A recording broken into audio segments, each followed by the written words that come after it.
कल पूरा देश डूबा था देशभक्ति के रंग में।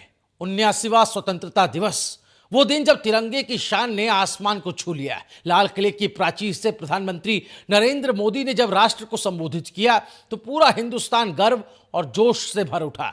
लेकिन इस बार का स्वतंत्रता दिवस सिर्फ झंडा फहराने और परेड का दिन नहीं था दोस्तों, बल्कि एक ऐसा दिन भी था जब देश ने अपने उन जाबाज सपूतों को सलाम किया जिन्होंने आतंक के खिलाफ ऐसी वीरता दिखाई कि दुनिया दंग रह गए। जी हां, हम बात कर रहे हैं ऑपरेशन सिंदूर की। वही ऑपरेशन जिसने कल लाल किले की प्राचीर से सबसे ज्यादा चर्चा बटोरी। वही ऑपरेशन जिसने साबित किया कि भारत न सिर्फ अपनी सीमाओं पर बल्कि दुश्मन की धरती में घुसकर भी न्याय दिलाना जानता है।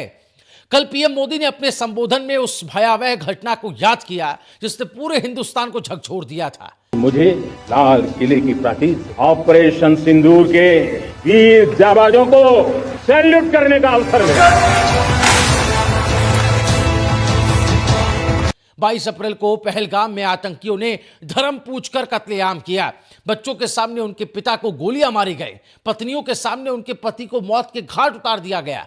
पूरा भारत आक्रोश से भर गया था और इसी आक्रोश की अग्नि में जन्म हुआ ऑपरेशन सिंदूर का। दोस्तों, कल जब पीएम मोदी ने कहा हमारे वीर जाबाज सैनिकों ने दुश्मनों को उनकी कल्पना से परे सजा दी, तो पूरा देश गर्व से झूम उठा। ऑपरेशन सिंदूर में भारतीय वायुसेना ने सैकड़ों किलोमीटर दुश्मन की धरती में घुसकर आतंकी हेडक्वार्टर्स को तबाह कर दिया, उनके ठिकानों को खंडहर बना दिया और पाकिस्तानी सैन्य अड्डों को चुप करा दिया। और इस मिशन के नायकों को कल वीरता सम्मान से नवाजा गया। कल लाल किले पर प्रधानमंत्री मोदी ने ऑपरेशन सिंदूर में शामिल 9 वायुसेना अधिकारियों को वीर चक्र से सम्मानित किया। इन नामों में ने इतिहास रच दिया है, जिनमें group captain Kunal Kalra, group captain Ranjit Singh Sidhu, group captain Manish Arora, group captain Animesh Patni, wing commander Siddhant Singh, squadron leader Rizwan Malik, flight lieutenant Arshveer Singh, wing commander Jai Chandra और स्क्वाड्रन लीडर सार्थक कुमार। इनमें सबसे खास नाम है देहरादून के रहने वाले ग्रुप कैप्टन कुणाल कालरा का। देवभूमि उत्तराखंड के इस वीर सपूत ने ऑपरेशन सिंदूर में अद्वितीय साहस और वीरता का परिचय देते हुए आतंकियों के ठिकानों और पाकिस्तानी सैन्य अड्डों को तबाह करने में अहम भूमिका निभाई।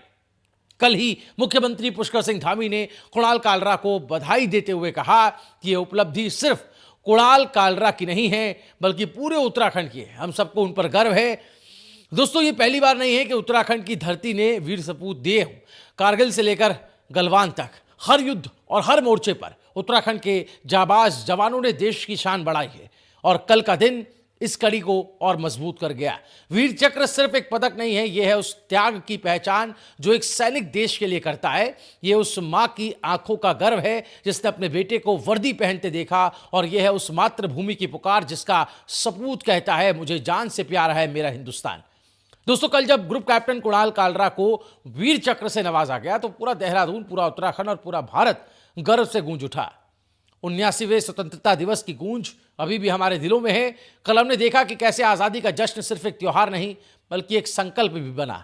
दुश्मनों को उनके घर में घुसकर सबक सिखाने का संकल्प, आतंक को जड़ से मिटाने का संकल्प और अपने वीर जवानों को सलाम करने का संकल्प। देहरादून के ग्रुप कैप्टन कुणाल कालरा ने यह साबित कर दिया कि जब बात भारत की सुरक्षा की हो तो देवभूमि का हर सपूत आगे बढ़कर दुश्मन को धूल चटा देता है।